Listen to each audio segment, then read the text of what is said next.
નમસ્કાર વિદ્યાર્થી મિત્રો, આજે આપણે આ વિડીયોની અંદર ધોરણ 12 ગાલા અસાઇનમેન્ટની અંદર પ્રશ્નપત્ર 1 ની વિભાગ 2 નું સોલ્યુશન કરવા જઈ રહ્યા છીએ. બોર્ડની પરીક્ષાની અંદર વિભાગ 2 10 ગુણનું પૂછાય છે, જેની અંદર એક વાક્યમાં જવાબ લખવાનો હોય છે. આપણે પ્રશ્નપત્ર 6 ના વિભાગ A ઓલરેડી અપલોડ થઈ ગયેલા છે. જે પણ વિદ્યાર્થી મિત્રોને તૈયાર કરવાના બાકી હોય તો સૌપ્રથમ કરી લેવા. અને ધોરણ 12 ના ટેલિગ્રામ ગ્રુપમાં તમે જોડાવા માંગતા હો તો નીચે ડિસ્ક્રિપ્શનની અંદર લિંક પણ આપેલી છે.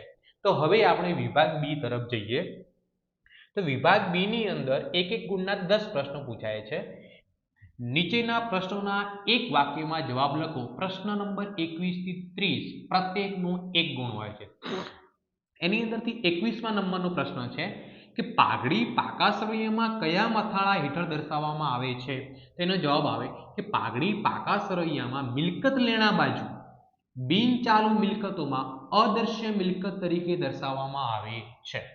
બીજા નંબરનો વિભાગ બી નો બીજા નંબરનો એટલે પ્રશ્નનો કેટલો કયા નંબરનો 22મા નંબરનો પ્રશ્ન થશે કે ભાગીદારી પેઢીના એકત્રિત નફાની રકમની વહેંચણી અંગેની નમૂનાની આમનોંધ લખો.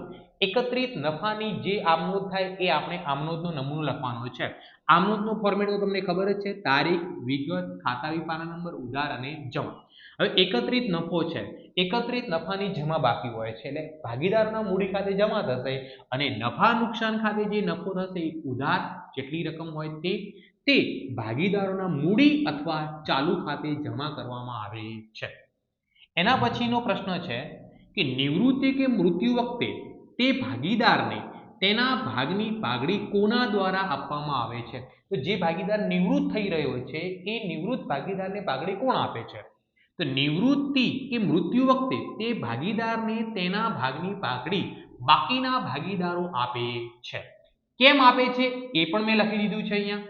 તો કે ભાગીદારની નિવૃત્તિ વખતે તેના નફાનો ભાગ બાકીના ભાગીદારોને મળે છે, જેના વળતર રૂપે તેઓ નિવૃત્તિ કે મૃત્યુ થનાર ભાગીદારને તેના ભાગની પાઘડી આપે છે. નેક્સ્ટ આપણો પ્રશ્ન છે 24મા નંબરનો. પેઢીના વિસર્જન સમયે વિસર્જન ખર્ચ કોણે ભોગવવાનો હોય છે? તો પેઢીના વિસર્જન સમયે વિસર્જન ખર્ચ સામાન્ય રીતે ભાગીદારી પેઢીએ ભોગવવાનો હોય છે.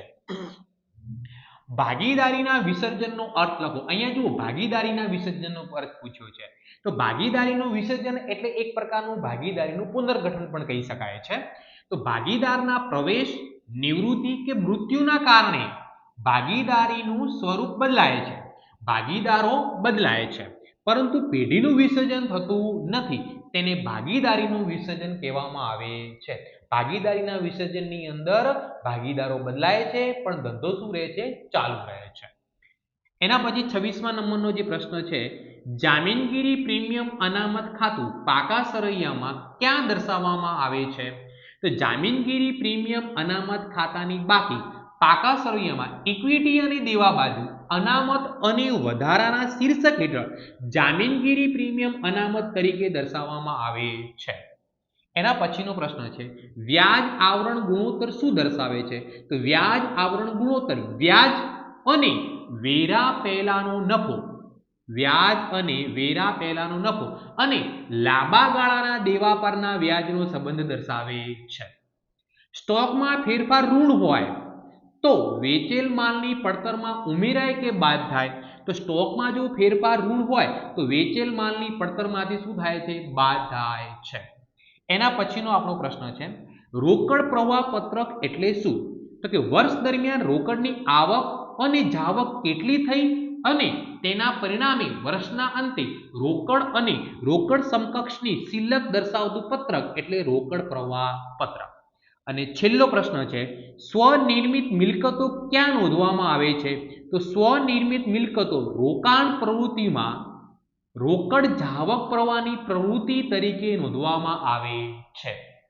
અહીંયા આપણે પ્રશ્નપત્ર 1 નો વિભાગ બી કમ્પ્લીટ થઈ ગયેલો છે. એવી રીતે આપણે નેક્સ્ટ વિડીયોની અંદર નેક્સ્ટ વિભાગ સાથે મળીશું.